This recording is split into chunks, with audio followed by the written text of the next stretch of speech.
When it comes to fishing these big vast mud flats, one tool that we really utilize is side imaging. Side imaging is a great tool because these fish stick out really good in this mud. There's not a whole lot out here other than fish.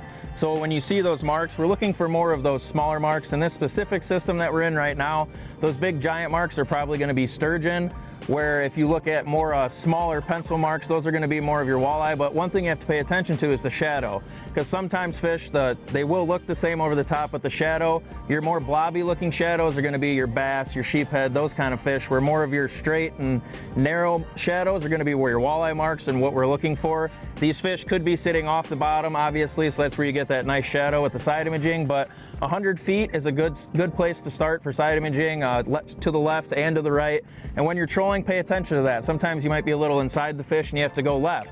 You might have to go a little right. So again, just utilize your side imaging when fishing these vast shallow mud flats, because your traditional 2D sonar is not going to work as good as your side imaging is, and you'll be able to mark all the different pods of fish and stay on top of fish all day long.